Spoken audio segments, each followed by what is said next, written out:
What's up YouTube, Playmatter here. Today we have a deck profile from Akshar Patel. He was in the top 4. He will split for the Brotherhood Games Open this weekend gone. Duelist Alliance was legal, and here is his Shaddoll deck profile. So we're going to start out, and we have Career Bandit. Do you want to tell us a bit about that? Career Bandit was a popular choice during the Silverman and Dragon format, and following into this format, going second obviously just drastically changed. We have to draw 6. We draw 6 when we go second, and we only draw 5 when we're going first. This deck does require a lot of material to get going, so I felt that going second, Career Bandit is really strong. Nobody really wants to stop a Career Bandit. Even going first, it's pretty strong because it gets your searches going, and it's very, very good with Dragon. I decided to play it as a one-off because it's very strong whether you go first or second. Okay, so, cool. That was my reasoning. And Team Majesty's Fiend, I personally haven't seen this in the deck. Do you want to talk about that? Against the mirror match, you can always sort of set up a quick field, and you can always tribute summon for it. It's very easy. It's also a light to fusion summon for the fusions, but he's just really good, and he just steals games because just by summoning him, he can lock your opponent out of the game completely. Yeah, cool. We have 3 Mathematician. He's just basically the Armageddon Knight of the deck. The reason why I personally don't run Armageddon Knight is because this guy's 15 and he's also a floater. Yeah. Okay. Do you mean by floater, do you mean the draw? Yeah, when he's destroyed by battle, you get to draw a card. Yeah. Okay, and then I'm just going to go through all the Shaddolls. We have 2 Shaddoll Beast, 3 Dragon, 2 Falco, 2 Hedgehog, and 3 Squamata. So do you want to kind of talk about the ratios on there? Okay, the Beast, you don't really want to draw this card, and if you do draw it, you have to tribute set it, or you have to fusion summon it, or something, and obviously you don't want to draw multiples, so playing 2 is probably the correct ratio.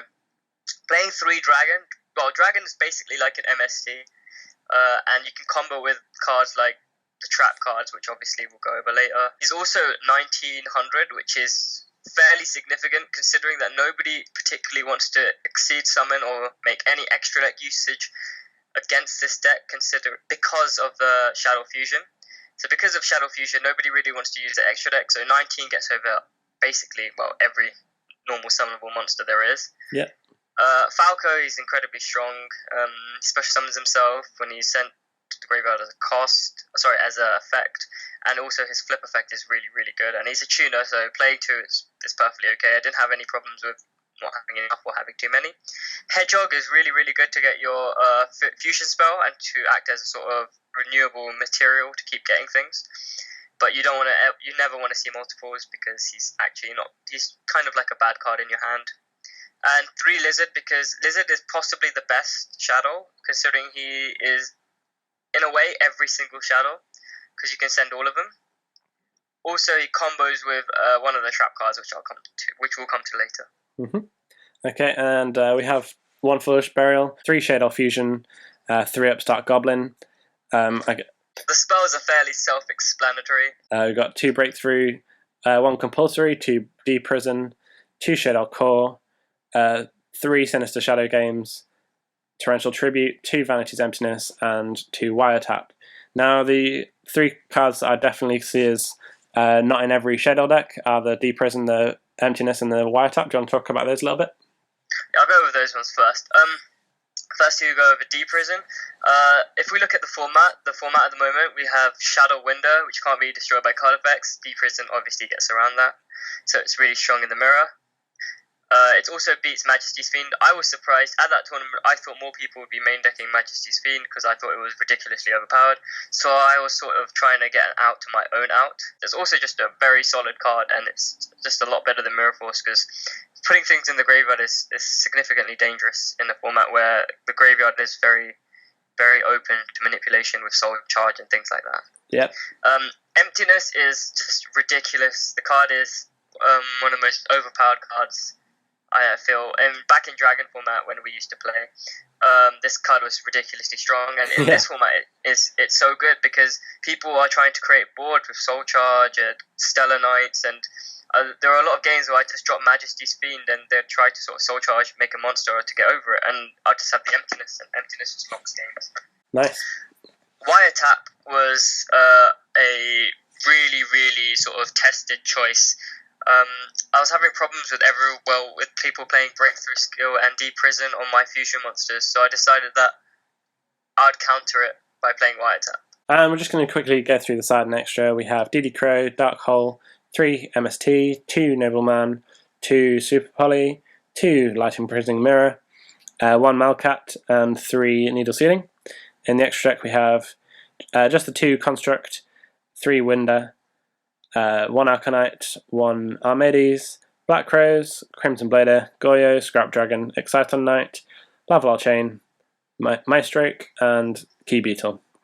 Do you want to just talk about anything relevant from the side and extra that really had an impact over this weekend?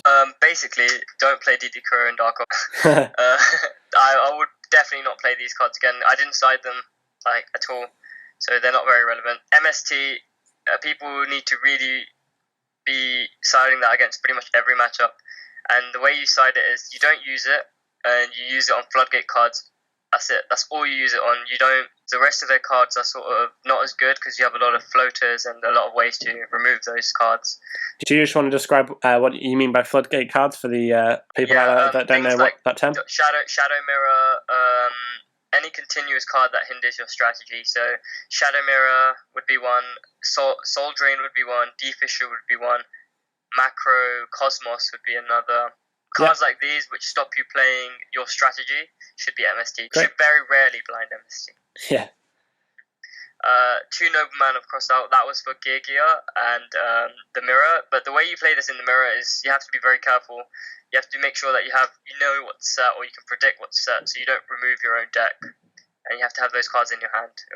That was a very risky choice, but I managed to pull it off. And I don't know if I'd say it again, but it was certainly a good card. Super Polymerization is amazing in the Mirror match.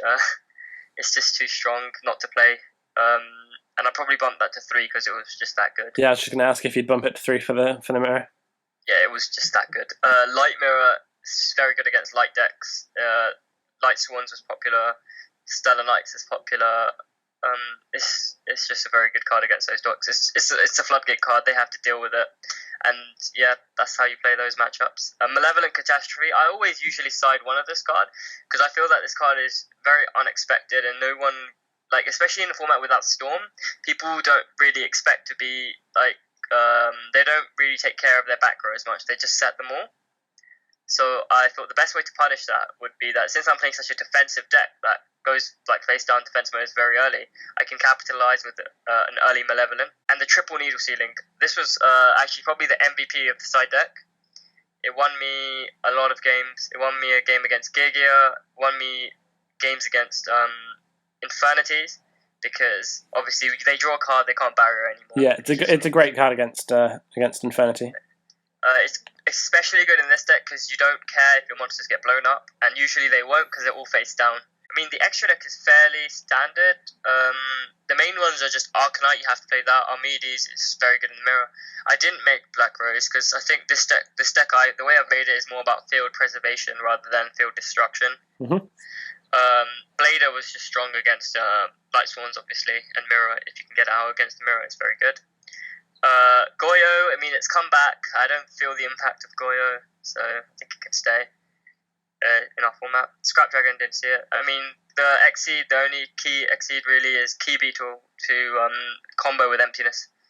Yeah, and that's it. Okay, that's it for the deck. Fantastic. Just a few questions. What would you change if you were going to play it again in a similar style tournament? I mean, it depends on what I'm expecting, but usually the combination of cards that I can take out are things like the Career Bandit, 1 Core, which I'll probably take out 1. In testing, I really needed 2, but that was, I don't know. I mean, it's a very good choice because if nobody wants to exceed, 1950 is a solid defense. But I really want to add the 3rd Emptiness because it was just so strong. Okay. So I really want to add that.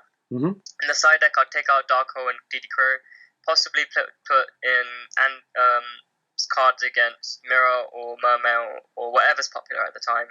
It just really depends. In the extra deck, I do want to take out Goyo Guardian because as strong as it is, I just never had a situation where I wanted to play it, and there might be another extra deck card that is just stronger, maybe like Leo. Yep. Or something like that. So why this? Why not have any Light Swans in there, or why not have any of the artifacts in there? The reason I didn't play Light Swans or Artifacts or those little Chaos Dragon thingies was, well, I tried to play it with those cards, and I felt that I always draw too many monsters, and that's not how I really play, especially decks like these. I like to have traps to give myself a chance to win. Also, I didn't really want to play what I'd consider bad light monsters to make way for one card in my deck, which is Shaddoll Construct. People were focusing way too much, in my opinion, on fusion summoning. Fusion summoning is nice in this deck, but this is not how the deck wins, in my opinion.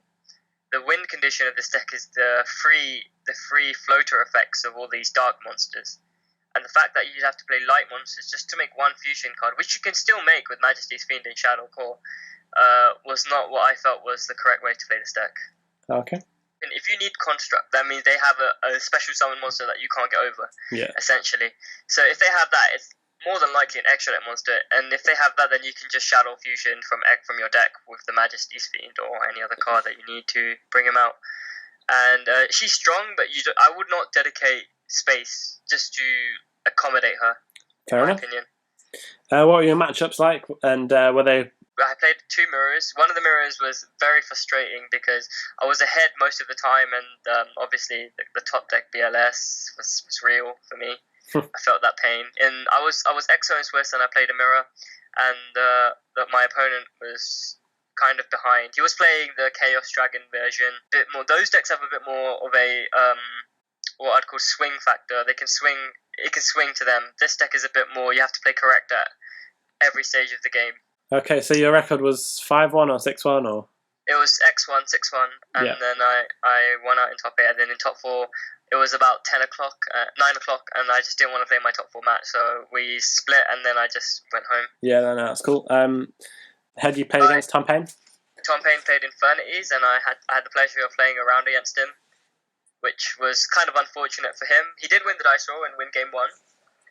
Which was fairly quick. It's about a 5-minute game. Was that Infinities? Yeah. Yeah, Infinities. It was literally like a 6-minute game. Game 2, I took it with the needle sealing, and game 3, needle sealing again, put in work along with the emptiness. Yeah, nice. It was, and how many people were attending that weekend? It was like 135 to 150. I think it was 150 people in the end, but it was quite a big event. My first event for about 2 months or something.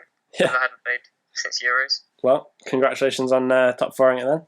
Thanks. What are you looking forward to in the future?